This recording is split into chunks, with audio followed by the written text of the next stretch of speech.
Okay, for MVP, I have SGA, Shai Gilgeous-Alexander.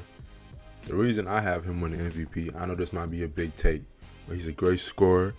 I believe his team will make the playoffs this year. They're going to be a top 4 seed, and he's going to be the catalyst of them winning, having a top 4 seed.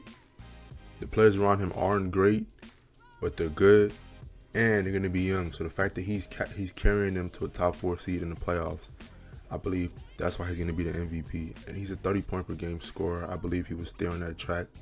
The lowest I believe he'll be at is 28, and that's going to be good enough to get him the MVP. For the Defensive Player of the Year, I have the Lakers' own Anthony Davis.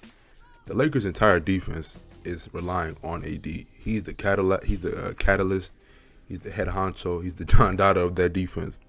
AD is currently averaging 3.8 blocks per game, which is number 1 in the NBA. His impact in the end is none other than association. I don't believe we have another guy in this league who has to carry this much for a unit defensively. Some may say he's been robbed the past of a Defensive Player of the Year. I don't really agree with that, but that can be used into his narrative to why he will win it this year. I believe as long as he stays healthy, he continues to dominate defensively and carry this defense, he will win Defensive Player of the Year, and that'll be his first. That's why I believe Anthony Davis will be this year's DPOY. Most improved player, I have none other than Tyrese Maxey. Tyrese has started the season hot, to say the least, with already a 50-point game. With James Harden traded to the Clippers, Tyrese can now take full control of the ball handling duties. He can play make for guys like Embiid and other guys in the team. He has great speed, great change of direction. He's a great shooter, and he can really put up points and tally up points. I think Philly will have a good record too, so it will show that his points and production is impacting winning. So for most improved player, I have none other than Tyrese Maxey. For Rookie of the Year, I have Victor Wembanyama. He's the most hyped up and anticipated prospect since LeBron James. So far, his rookie year has been, pretty dominant. His offense has had its ups and downs, but his defense has changed the way teams have tried to score on the Spurs. It's crazy.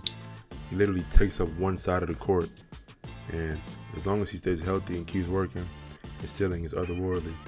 But that's why I have him winning Rookie of the Year. His dominant defense, his improving offense. He's averaging about 20 points per game. I think he'll win Rookie. For Coach of the Year, I have Joe Mazzulla. Obviously, he's the Boston Celtics head coach. The reason why I have him winning Coach of the Year is I believe the Celtics are going to have the best record in the league, if not the best record in the Eastern Conference. And, their net rating offensively and defensively are always high. Jason Tatum is going to be a MVP candidate as usual.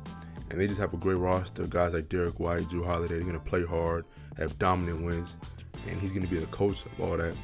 So that's why I believe he's going to be the Coach of the Year in the NBA. Hey, if you like this video, leave a like and a subscribe. And if you enjoyed this video, click right here so you can see more of my videos.